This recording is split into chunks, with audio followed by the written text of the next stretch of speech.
안녕하세요. 작년에 애들 아빠 먼저 떠나보내고 혼자 대학생 딸이랑 아들을 키우고 있는 50대 여성입니다. 평생 함께 하자던 사람 먼저 허망하게 떠나보내고 마음껏 애도하고 슬퍼할 겨를도 없이 저희 세 식구에게 기상천외한 일이 하나 생겼어서 오늘 그 일을 사연으로 한번 써보려고 해요. 남편과 저는 대학 시절에 만나게 되었어요. 우연히 같은 동아리 활동을 하면서 각자 일에 열심히인 서로에게 호감을 가지게 되었고 이윽고 교제하게 되었죠. 저희 집안은 그냥 이도저도 아닌 딱 평범한 수준이었던 데 비해 남편 집안은 많이 어려웠어요. 그래도 남편은 주눅들지 않고 자기 꿈을 향해 묵묵히 나아가는 추진력과 잠재력을 품고 있었죠. 주변에서 조건 안 맞는 결혼이라고 평생 고생할 거라고 우려하는 소리를 들으면서도 남편과의 결혼을 고집했던 건 바로 남편의 그런 모습 때문이었어요. 지금 당장은 보잘것없어 보여도 나중엔 정말 이 사람이 크게 될 거란 걸 마음 깊은 곳에서부터 믿고 있었거든요. 시부모님도 정말 순박하시고 다정하신 분들이라 늘 자기 아들이랑 결혼해줘서 고맙다고 할 정도로 제게 과분한 사랑을 많이 주셨어요. 저도 시부모님 사랑에 보답하기 위해 맛있는 거 있으면 늘 먼저 가져다 드리고 자주 찾아뵙고 어디 여행 가면 친정이랑 시댁 갖다 드릴 선물부터 생각했죠. 처음 남편의 집에 인사하러 갔을 때 남편이 대뜸 너무 크게 놀라지 마 하고 제게 경고 아닌 경고라는 거예요. 영문을 모르는 저는 내가 왜 놀라? 뭐가 놀라운 건데? 하고 고개만 갸우뚱거렸죠. 남편 집에 들어가니 남편이 그렇게 말한 이유를 알겠더라고요. 분명 제 옆에 남편이 서 있는데 남편 집 앞에도 남편이랑 똑같이 생긴 사람이 있는 거예요. 깜짝 놀라서 어떻게 된 일이냐고 물으니 그제서야 남편이 사실을 밝히더라고요. 사실 나 일란성 쌍둥이야. 쟤가 내 동생이고. 그동안 말 안 해서 미안. 근데 일란성 쌍둥이라고 쓸데없이 사람들 주목받는 거 싫어서 사춘기 이후로 숨기고 사는 게 버릇이 돼서 그랬어. 하고요. 남편이랑 똑같이 생긴 남편 동생이 안녕하세요 형수님 하고 아직 남편과 결혼도 안 한 저를 형수님이라고 부르는데 주위 시선이나 예의는 굳이 의식 안 하고 초면에 제게 스스럼 없이 형수님이라 부른 것처럼 남편의 동생은 성질이 시원시원하다 못해 다소 날티를 풍기기도 했어요. 아니나 다를까 남편의 남동생은 어려운 환경에서도 열심히 노력했던 남편과 달리 번듯한 직장을 가질 마음도 없고 계속 놀기만 하면서 시부모님께 얹혀 살 요량인 것 같았어요. 나중에 결혼하고 남편이 말해주길 어렸을 때부터 원래 노는 거 좋아하고 게으른 자식이었다고 하더라고요. 그래도 천성이 악한 건 아니니까 너무 못마땅하게 여기진 말라고 했었죠. 남편 말 듣고는 저도 도련님에 대한 일은 그냥 그런가 보다 하고 넘겼고요.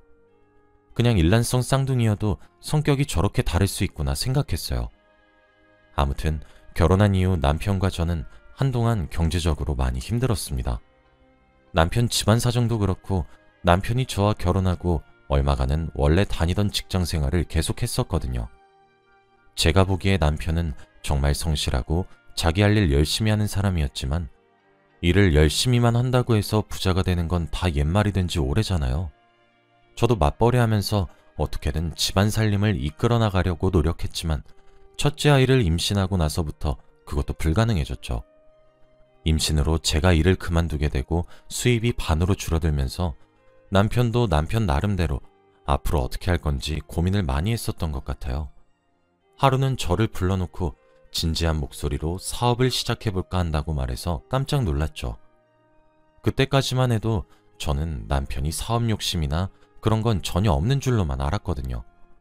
갑자기 왜 사업할 생각이 들었냐? 자금은 어떻게 할 거냐? 혼자 하려는 거냐 물어보니까 남편이 하는 말이 나도 평생 이 월급 받으면서 살 순 없잖아. 당신한테도 미안한데 아이까지 태어나면 돈도 더 들 게 분명하고 그리고 마침 친한 회사 선배가 사업 아이디어 있다고 같이 해보지 않겠냐고 물어보더라고. 초기 자금은 거의 준비했으니까 나는 조금만 마련하면 될 것 같다고 하는데 당신 생각은 어때? 난 솔직히 하고 싶어. 알게 된 이후로 평생 제 의견 먼저 물어보고 무조건 제 의견만 따르던 남편이 대놓고 하고 싶다고 단호하게 말한 건 이번이 처음이었어요. 남편도 보통 결심을 하고 말한 게 아니겠다 싶어 허락해줬었죠. 필요한 자금은 남편도 저도 있는 대로 싹싹 끌어모으고 그걸로도 모자라서 저희 친정에까지 손 빌려서 눈 딱 감고 평생 만져보지도 못한 돈을 남편의 사업자금으로 만들어줬어요. 남편의 사업이 실패하는 순간 정말 죽음이나 다름없었어요. 그 돈들을 다시 메꿀 형편이 안 됐었으니까요. 다행히 남편의 사업은 순조롭게 흘러갔어요. 초반부터 대성공 이런 건 아니었지만 꾸준하게 수익이 늘어갔고 갈수록 규모가 커져서 지금까지 오게 되었죠. 남편 사업이 성공하면서 저희 형편도 나아져서 딸아이도 무럭무럭 자라고 그 후에 아들도 태어나 어느새 저도 사모님 소리 듣게 되었어요. 자기 부모님이랑 동생을 외면할 수 없었던 남편은 성공한 후에 시댁으로 지속적으로 돈을 보냈어요. 제가 아들을 낳았을 때쯤 동서를 만나 결혼한 도련님에게도 돈을 자주 보냈었죠. 시부모님을 봉양하는 건 당연한 처사니까 그렇다 치더라도 솔직히 아무 일도 안 하고 백수처럼 사는 자기 동생한테까지 돈을 보내주는 건 조금 불편했습니다. 제 오지랖일 순 있어도 성인이 되었으면 자기 앞가림은 스스로 해야지. 아무리 형이라지만 결혼도 했는데 제 남편 돈 받아 살면서 그 돈으로 뭔가 의미 있는 일을 하는 것도 아니었거든요. 가만 지켜보면 동서는 혼자 어떻게든 행복하게 살아보겠다고 열심히인데 도련님이 예전 벌은 못 버리고 자기 부모님 등골에 꼽았던 빨대 저희 남편과 동서한테 옮겨 꼽은 것 같았어요. 제 돈이 아니라 남편 돈이라 그냥 참았던 거지 계속 마음에 걸리긴 했습니다. 100번 양보해서 남편이야 수입이 많으니까 도련님한테 돈 갖다 준다고 해도 저희 사정엔 별 타격이 없었지만 동서는 완전 밑빠진 독에 물붓기였거든요. 객관적으로 봐도 동서가 사람 하나는 참 착하고 시부모님이나 저한테도 싹싹하게 잘했는데 어쩌다가 도련님 같은 사람을 만나가지고 고생하는지 안쓰러웠죠. 뭐 그건 그렇다 치고 남편 사업 성공한 후에도 저와 남편의 사이는 여전히 좋았습니다. 하루는 남편이 술에 취한 채로 저더러 자기 믿고 여기까지 따라와줘서 고맙다고 꼬인 발음으로 계속 고맙단 말만 반복하는데 괜히 처음 결혼하고 많이 어려웠던 거 생각이 나서 저도 코끝이 찡해지더라고요. 사업으로 성공하고 언제 그랬냐는 듯 가족 소중한지 모르고 바람핀단 남자 얘기도 정말 많이 들었는데 저희 남편은 그런 것도 없고 무슨 날이 아니어도 그냥 생각나서 사왔다며 장미꽃다발을 제게 건네질 않나. 주말에 시간 내서 데이트하자고 말하질 않나. 대학생인 저희 아이들까지 저와 남편을 보고 아니 엄마 아빠는 대학생인 자식이 둘이나 있으면서 왜 아직도 신혼부부처럼 살고 있어? 하고 놀릴 정도로 금슬이 좋았어요. 그래서 남편을 갑자기 떠나보내게 되었을 때 충격이 컸습니다. 밤에 자고 있는데 같은 침대에 누워있던 남편이 갑자기 숨 넘어가는 소리를 내는 거예요. 뭔가 심상치 않다 싶어서 바로 불을 켜고 남편의 상태를 확인하니까 남편 심장이 안 뛰더군요. 깜짝 놀라 그 길로 119 불러서 응급실로 갔는데 안타깝게도 남편은 이미 운명을 달리한 후였어요. 어제까지만 해도 같이 웃고 밥 먹고 제 옆에서 자던 사람이 심근경색으로 죽었다는 사실을 받아들이기 힘들었어요. 딸아이랑 아들도 갑작스럽게 아버지가 돌아가셨다는 사실을 듣고는 충격을 받았죠. 장례를 치르면서도 도저히 남편이 떠났다는 사실이 믿기지 않아서 이렇게 빨리 떠나는 법이 어딨냐고 남겨진 우리 세 식구 어떻게 살라는 거냐며 남편 영정사진 앞에 두고 한참을 울었습니다. 그래도 산 사람은 살아야 한다고 시부모님도 친정부모님도 저를 위로해 주셔서 겨우 힘낼 수 있었습니다. 장례를 치르며 남편이 남긴 유산 상속 문제를 처리해야 했어요.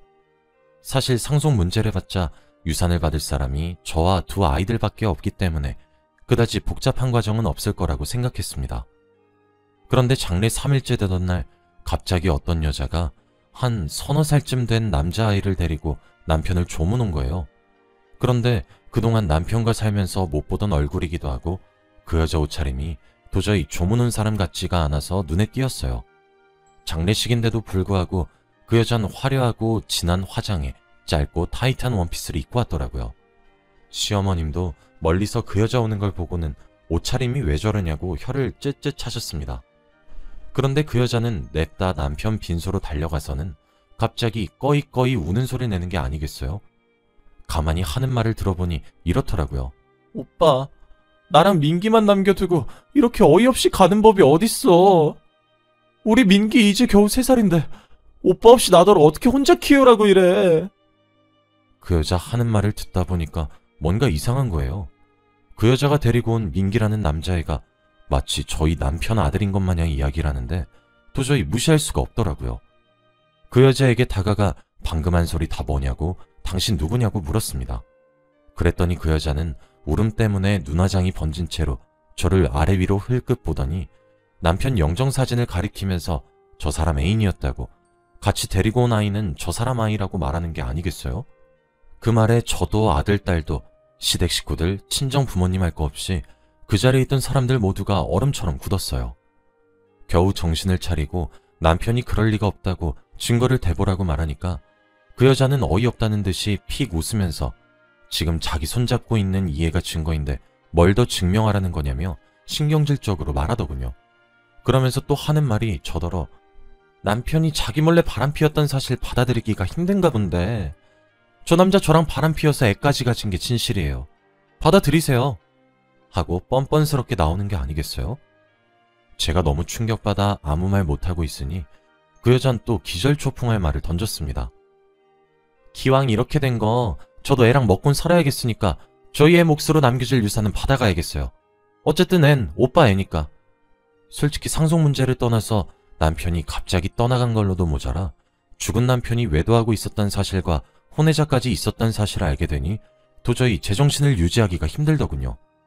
그동안 제게 너무 잘해줬어서 제 남편만은 아닐 거라고 믿었는데 결국 남편도 똑같은 족속이었던 건지 하늘이 원망스럽고 죽은 남편에게 너무 실망스러웠어요. 그때 저희 딸이랑 아들이 다가와 힘없는 저를 부축하고 그 여자에게 얘가 우리 아빠 자식인 걸 말만으로 어떻게 믿겠냐고 친자 검사해야겠다고 따지기 시작했습니다.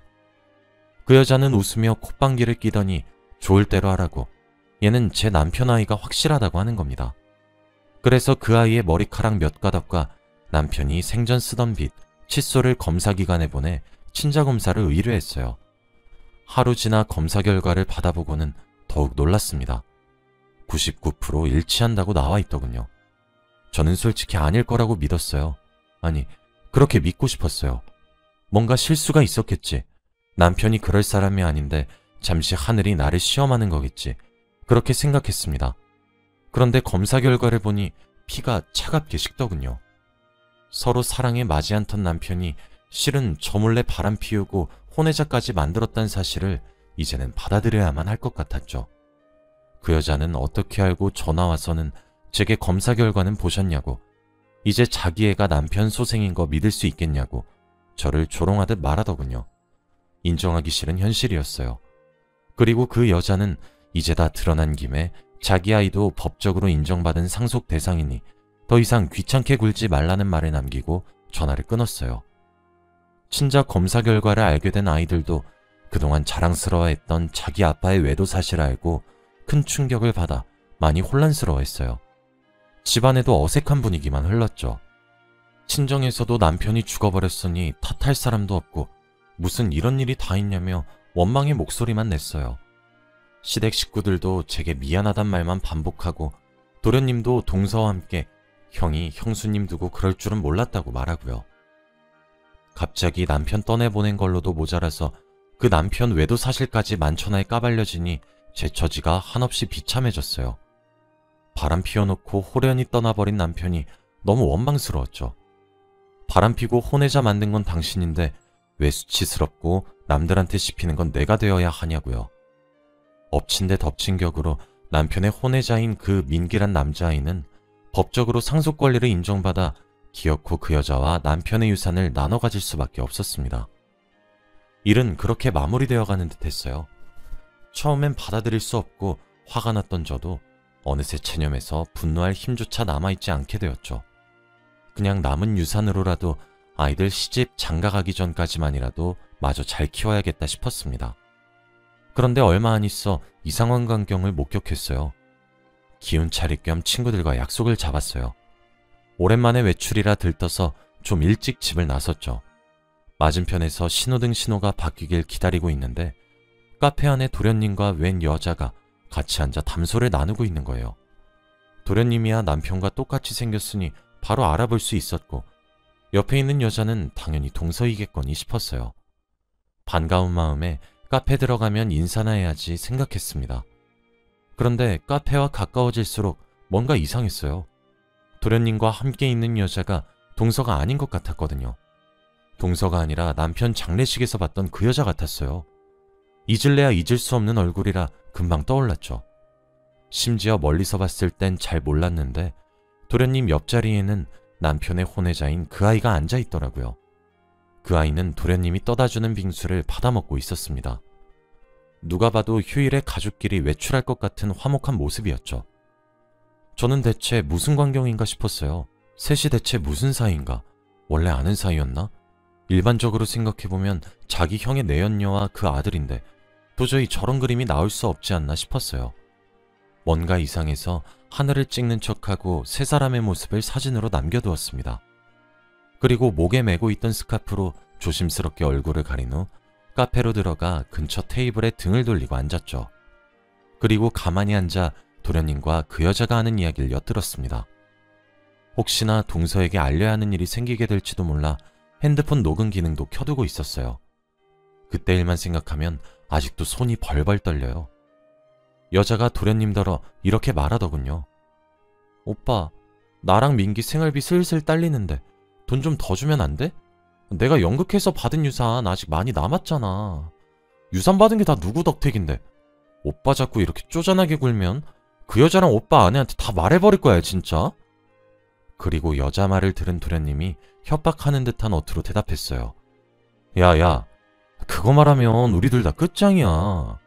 난 아내한테 바람 피우고 혼외자 가졌다고 끝장나고 너는 내 아들 가지고 형 아들이라고 속여서 유산 받아먹은 것 때문에 끝장나는 거야. 나랑 형이 일란송 쌍둥이라 친자검사도 일치한다고 나와서 형수도 포기하고 유산 줬던 거지. 그거 아니었으면 국물도 없었던 거 몰라? 살고 싶으면 넌 그냥 조용히 입 다물고 있어. 뒤에서 모든 사실을 알게 된 저는 경악을 금치 못했습니다. 사실은 그 여자와 외도를 한 게 저희 남편이 아니라 도련님인데다가 혼외자도 도련님 아이였다니. 그것도 모자라 죽은 제 남편에게 외도 사실을 뒤집어 씌우고 그렇게 받은 유산을 도련님이 가로채 갔다니 용서할 수 없었어요. 어쩐지 남편으로부터 더 이상 돈을 받을 수 없어 돈 나올 구석이 사라졌는데도 도련님은 오히려 전보다 더 사치스럽게 살았죠. 모든 퍼즐이 딱딱 맞춰 들어가는 것 같았어요. 약속을 취소하고 비틀거리는 걸음으로 겨우 집으로 돌아왔어요. 무엇보다 남편에게 미안했습니다. 저라도 죽은 남편이 그럴 사람이 아니었다고 믿어줬어야 했던 건데 제 믿음이 흔들렸던 거잖아요.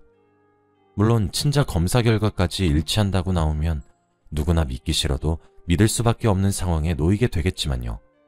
아무튼 죽은 남편의 명예까지 더럽혔다고 생각하니 두 사람을 도저히 가만두고 볼 수 없겠더군요. 게다가 도련님과 그 여자가 벌인 일 때문에 남편을 제대로 애도하고 추모할 기회도 빼앗겼다는 게 너무 억울했습니다. 우선 동서에게 미리 알려야겠다 싶어 도련님의 외도를 비롯한 모든 사실을 밝혔습니다. 동서는 자기도 충격받았으면서도 어떻게 자기 남편이 그런 사악한 짓을 할 수 있냐고 놀라면서 도리어 저를 위로해줬어요. 동서에게 두 사람에게 제대로 갚아줘야겠다고 말했더니 동서도 이건 죗값을 치르게 해야 한다고 동의하더군요. 시부모님께도 밝히니 어떻게 이런 일이 다 있냐며 천인 공노할 짓이라고 지 형이랑은 다르게 학생 때도 그렇게 사고치고 다니더니 이젠 죽은 지형까지 팔아서 유산을 챙기냐며 면목이 없다고 제게 미안해하셨어요. 저는 시부모님이 미안해할 일이 아니라 두 사람이 죗값을 치러야 한다고 했죠. 그러고는 변호사를 선임해 두 사람을 고소했습니다. 녹음본과 사진을 넘기고 재판을 기다렸어요. 일이 일인지라 형사재판으로 넘어가게 되었죠. 고소장을 받고 상황이 심상치 않다는 걸 짐작한 건지 도련님과 그 여자는 제게 전화가 와서 싹싹 빌더군요. 받은 유산 다시 토해내겠다고 너무 살기 힘들어 딱 한 번 그랬다고요. 저는 단호하게 다 필요 없고 죗값 치르라고 하늘에 있는 남편도 그걸 원할 거라고 한 후 전화를 끊었습니다. 일말에 미안한 마음도 안 들었어요. 남편의 명예를 더럽힌 두 사람을 꼭 처벌해서 다시 남편의 명예를 지켜줘야지 이 생각만 했습니다. 재판 결과 죄질이 너무 나빠 도련님과 그 여자는 나란히 형을 살게 되었어요. 뭐 사건이 얼마나 충격적이었는지 생각해보면 당연한 결과죠. 이게 벌써 작년 일입니다. 시부모님은 도련님과 절연하고 동서랑만 연을 이어나가고 있어요. 동서도 물론 도련님과 이혼했고요. 저는 현재 두 아이들과 잘 살아가고 있습니다. 남편이 죽고 난 후 제게 생긴 믿기 힘든 일 때문에 마음고생도 심하게 했지만 사실이 아니라는 걸 밝히고 처벌도 하고 남편의 명예를 지킬 수 있게 돼서 다행이에요. 제 파란만장한 사연 들어주셔서 감사합니다.